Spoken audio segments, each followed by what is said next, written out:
had been to the works to be mended.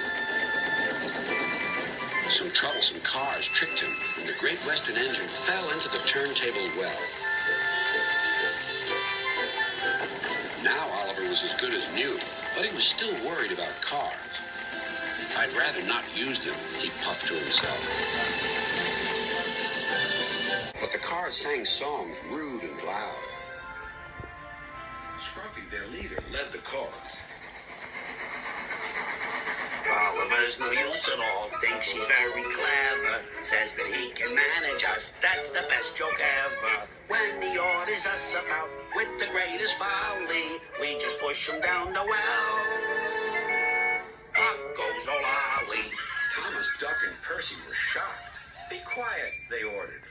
But they couldn't be everywhere, and everywhere they weren't, the cars began again.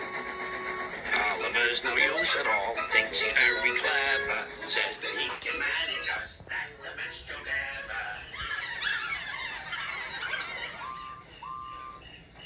ever. At last, the engines gave up. We're sorry, Oliver, they said. It's really my fault, said Oliver sadly. I shouldn't have fallen in the turntable well. Toad, the brake van, felt sorry for Oliver, too. Next morning, he spoke to Douglas. I'm worried, Mr. Douglas. This disrespect for engines, where's it going to end? Who knows, sighed Douglas. I've got a plan, Mr. Douglas. May I stay here today and help Mr. Oliver? We are both Great Western and must stand together. Certainly, Toad, replied Douglas and puffed away. Soon Toad was explaining his plan. Goodness gracious, Toad, I don't think you should suggest such a thing to Oliver. But Oliver interrupted. No, Duck, Toad's right. It's really my fault. I must put this trouble right. I meant no disrespect, you understand. Of course not, Toad. Anyway, driver says the same, and he's arranged it with the station master. Very well, Oliver, conceded Duck. But I must hurry. My passengers will be waiting. Good luck. So long, smiled Oliver bravely, but he felt dreadfully nervous inside. Oliver marshaled the worst cars 2 by 2.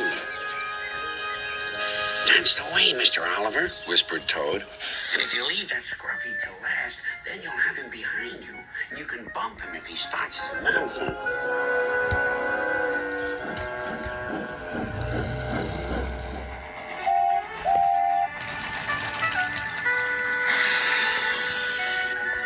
Hold back, whispered Scruffy. and pass the word to the others. The silly cars giggled.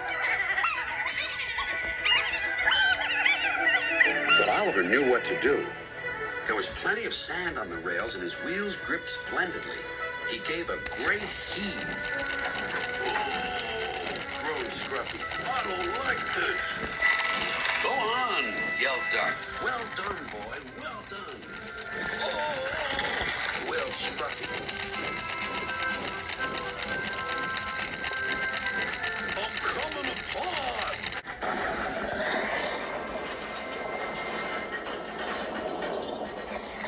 And he did. Then there was trouble. Well, Oliver, so you don't know your own strength, is that it?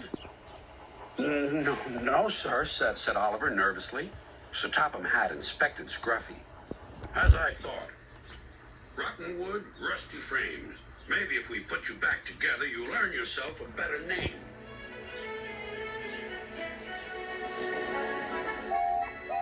Nowadays, Oliver only takes the cars when the other engines are busy. But they were always quick to warn each other. Take care with Mr. Oliver. If you play tricks on him, you'll never Be the same car again. Scruffy has learned his lesson and says nothing at all.